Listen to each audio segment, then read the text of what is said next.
Hi Greedy 3Ders, welcome to today's episode. Today we're going to be looking at the finishing touches to your 3D models and how you can add that extra touch to it by using these decals.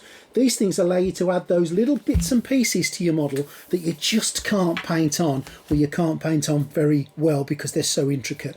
Take for example this Boba Fett model that I've made here.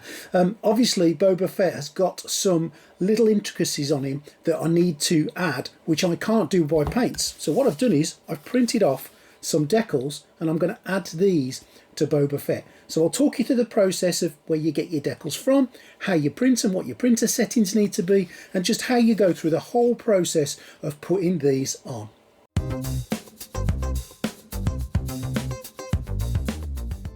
So I bought these from Amazon. Now these were £15 for 20 sheets and they're A4 size, and when you think about you're only going to be using a little bit, it means you can cut the bit off that you're using and still have a big chunk left to use, which means from a value for money perspective they're really good. So what else do you need to make these decals work? Well, of course you're going to need an inkjet printer. I think they do them as well for laserjet, but on the whole they're inkjet printers, and that's it really, that's it.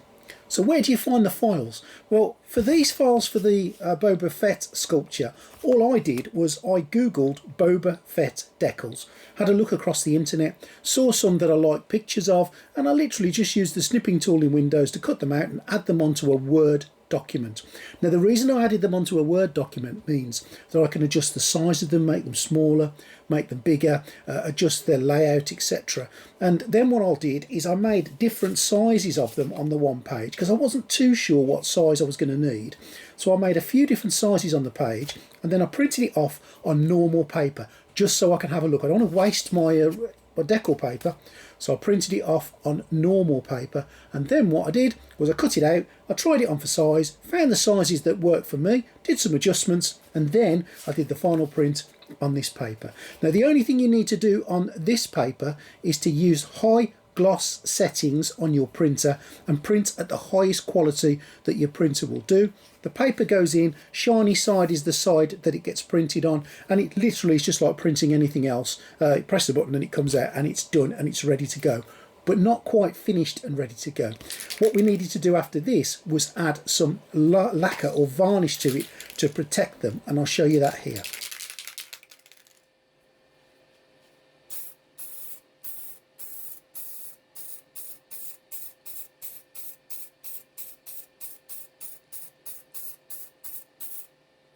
So once the varnish has dried on them, I mean it's not tacky anymore, I've left them overnight just to make sure that they are completely dry, and I did give them 3 coats, leaving about half an hour in between each coat.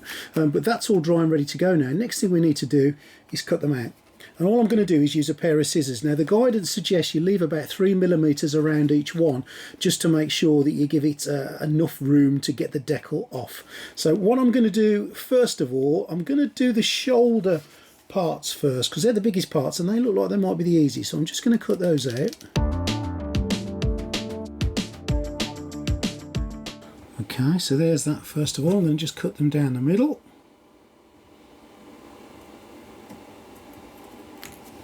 Okay, and the next thing you do is literally just soak them in some water, and they reckon room temperature water, so I've got some water there. I'm just going to give them a soak in that.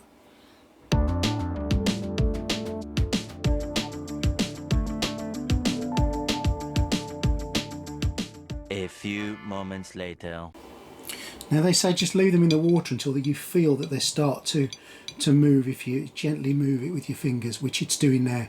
Now what I always do with decals, I'm just going to add a little bit of water onto the place I want to put it just to make it slide easier, and it's literally a case of find the position you want it to go in, position it on there, and literally pull the backing paper off and just dab it on.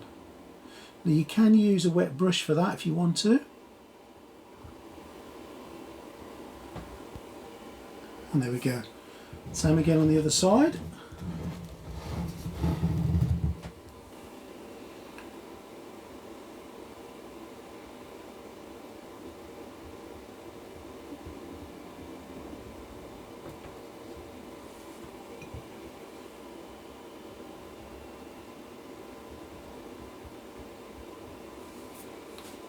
There we go, done.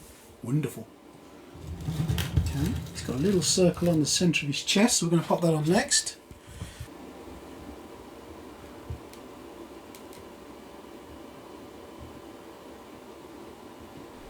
Now they do recommend that once it's all on and you're happy with it, add a little bit of varnish to keep it in place. Okay, so there we go. That's the decals applied to Boba Fett, and relatively easy, I have to say. And I would never have painted the detail, especially on those shoulder plates there. I would never have managed to do that by brush or do it as well. So that was really good.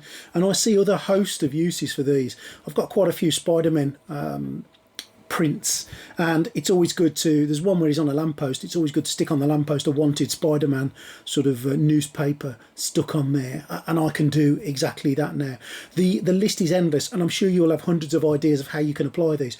What problems have I encountered? Okay, well, one of the things I did find that was when I printed them off, when I used the lacquer on them, if any of the lacquer got onto the back of them, when I put them into the water, I couldn't get the decal off. So make sure you keep any of the lacquer on there. Now, the way I got lacquer on the back of it was, I lacquered it and I just moved it. So it went onto a dirty patch of lacquer, but it was still wet, and it wouldn't work. So you make sure you keep that clean. I did try and put one of these yellow markings across his helmet, but what I found was you just couldn't see on the helmet. So you may have problems where your print is very, very light going onto a dark background. I just couldn't see it, but the red ones on his arms and the one on the centre of his chest has come out absolutely perfectly. So it's not 100% perfect, and I never think anything can be claimed to be so. But that may just be the way I'm doing it, but it looks fine on here, but when I put it on the helmet, it's not coming off. I'd be interested to know what your thoughts are about decals and how you use them, and is there anything else we can do to make the whole process easier and simpler? What else do I need to do to make it better? I think YouTube is a complete learning curve, and I don't claim to be a YouTube god. I just claim to be someone who's doing 3D printing, and I'm trying to learn as I go along, and I think I'm doing okay because I've never done this before, and now I can say, well, I have done this now, and it's turned out really, really well. So I'm really, really pleased. I will do a making a Boba Fett video really, really soon, but I wanted to show you this decal stage because I think this is really, really important. And for £15 for 20 sheets, it really isn't cheap. So you can afford to do a little bit of playing and make some mistakes as you go along. But yeah, that's it. So that's decals, and that's how I've applied them today. I hope you found that interesting. Please subscribe to the channel. I have got a Patreon scheme, and I really would appreciate if you'd have a look at that. If you can join that, oh, wonderful. It helps me keeping all these lights burning in my eyes, and it helps me providing these videos to you guys. If you want to support the channel further, you can have a little look at the description and buy something from the Amazon affiliate links. There's everything in there, from printers to paints and everything else. So thank you to my Patreons. Please subscribe to the channel, and I'll see you next time on Greedy 3D.